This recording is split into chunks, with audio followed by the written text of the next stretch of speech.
South India shopping mall kilo sale అభిమానుల కోరికపై శ్రావణంలో కూడా ఆషాఢం ధరలకి. అనేది మీరు అన్నట్టుగా all art, mother of all art అన్నట్టు. సో మీకు డెఫినెట్గా ఎలాంటి క్యారెక్టర్ ఇచ్చినా చేసేయగలరు అవలీలుగా, అందులో నో డౌట్. ఫౌజీలో ఏంటి సార్, ఎలాంటి క్యారెక్టర్ మీది? ఫౌజీలో ఒక important character, we cannot relieve, but it's very important character. చాలా ఇంటర్వ్యూస్ చెప్పినాను.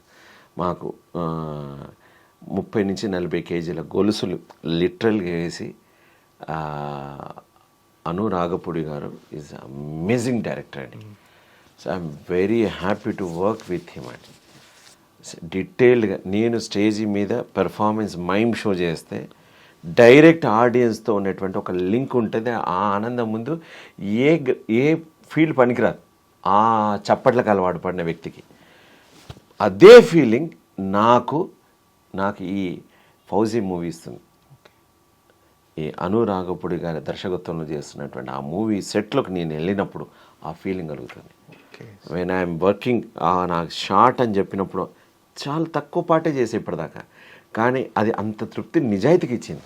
I'm eagerly waiting. అందుకే నాకు ఎన్ని సినిమాలు వచ్చినా పోగొట్టుకోవడానికి సిద్ధంగా ఉన్నాను. ఎందుకంటే హీస్ డెడికేషన్ చూశాను, అతని యొక్క డెడికేషన్, అక్కడ డిఓపి గారి వర్క్ అమేజింగ్ సార్. ఓకే, అంటే ప్రభాస్తో కాంబినేషన్ సినిమా, ప్రభాస్ గారితో కాంబినేషన్ సీన్స్ ఉంటాయన్నారు. ఉంటాయి. పెద్ద సినిమా, ఒక 120 రోజుల వర్క్. ఇప్పటిదాకా ఒక 30 డేస్ చేసాం. ఇంకా ఇన్ని రోజులు పని చేయాల్సింది ఉంది. Atleast minimum another 100 days or 70 days minimum work చేయాల్సింది ఉంది. సార్, యాజ్ ఏ యాక్టింగ్ గురువుగా ప్రభాస్ గారిలో మీకు నచ్చేది ఏంటి సార్? అంటే ఏ విషయంలో ఆయన స్ట్రాంగ్గా ఉంటాడు, ఎక్కడ స్ట్రెంగ్త్ ఏంటి ప్రభాస్ గారిది యాక్టింగ్? అయ్యో బాబోయ్, ఈజ్ ఆయన నేను చూసినప్పుడు నాకు ఒక్కటే అనిపించిందండి, ఆజాన్ బావుడు అన్నట్టు కనిపించే ఒక ఫీలింగ్ కలుగుతాను. సో ఈజ్ నిలువెత్తు విగ్రహం అండ్ వెరీ బ్యూటిఫుల్ స్మైల్, అందంగా ఉంటాడండి.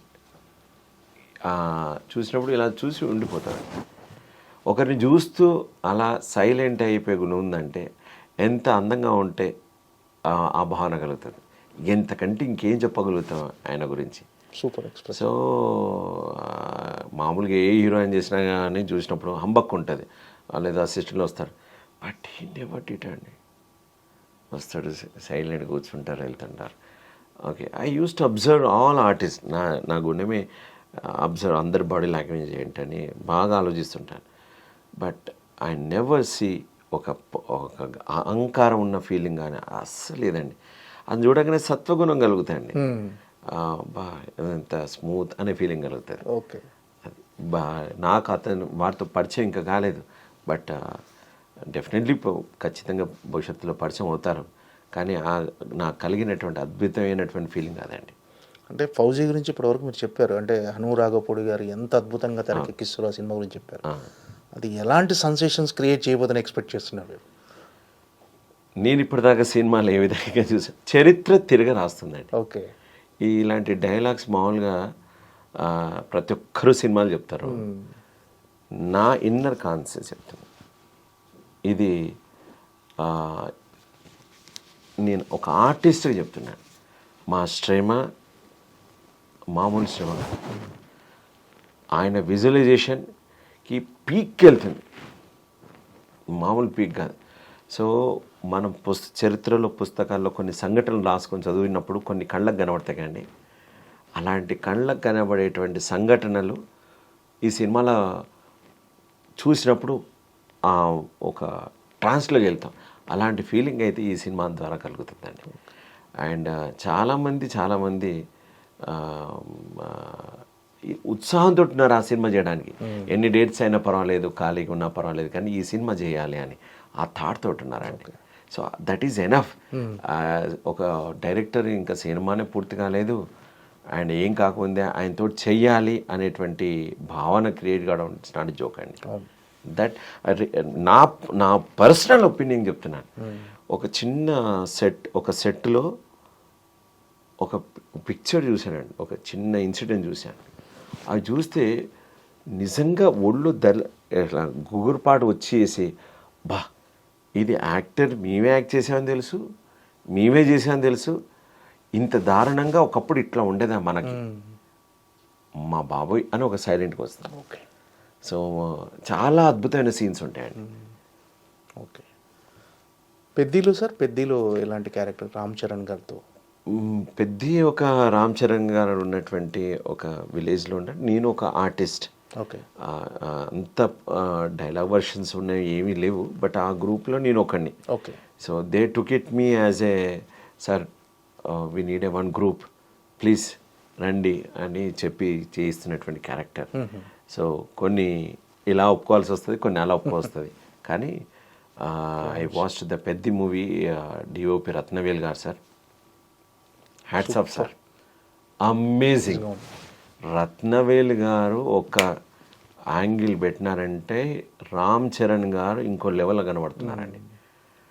సో మీరు you will see Ram Charan గారిని హీరోయిజంలో మాస్ మసాలా లోపల అనేక ట్రెండింగ్లో కనబడుతున్నాయి కదా, అవన్నీ దర్శకుడు ప్లస్ రత్నవేల్ గారు కాంబినేషన్లో, ఏఆర్ రెహమాన్ గారు మ్యూజిక్ లోపల ఎంటర్టైన్మెంట్ ఫీజులు ఓడడానికి అది వేరే జోన్. అది మళ్ళీ గ్లిమ్స్ అదిరిపోయింది కదా, గ్లిమ్స్ వచ్చింది అది అస్సలు మామూలు కదండి అది.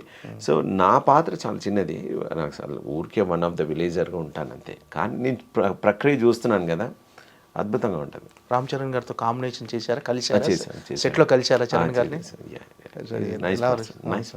నైస్ పర్సన్ మీ అందరు. నేను బాంబే ఆర్టిస్ట్ ఉండి ఇద్దరు ఉండే, ఆయన మైమ్ అభిమాని. So always is also with me. నేను మమ్మల్ని కూర్చొని మాకు టీ తెప్పించేవారు, చక్కగా మాట్లాడేవారు రామ్ చరణ్ గారు, అండ్ చాలా మర్యాదగా ఉంటారు. Okay.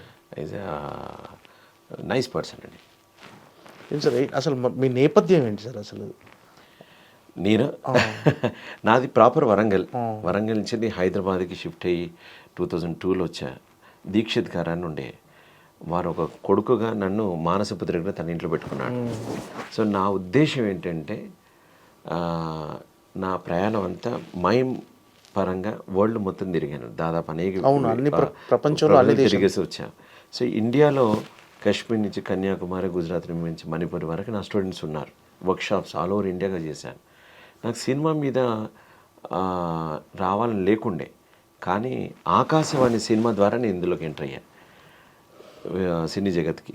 But I'm a dubbing artist, థియేటర్గా ఇవి ఉన్నా కానీ నా మైమ్ అండ్ యాక్టింగ్ ట్రైనింగ్ మీదనే ఉంది. సో నా నేపథ్యం ఏంటంటే ఒక గురుకుల్ సిస్టమ్ మాదిరిగా ఒక 5 ఎకరాల భూమిలో పొలం పనులతో చేస్తూ ఒక గురుకులం యాక్టింగ్ స్కూల్ పెట్టాలని నా కోరిక. So that is my dream. So with government సపోర్టా లేకుంటే some any one interested to రెడీయా, సో దానికోసం నేను వర్క్ చేస్తున్నాను.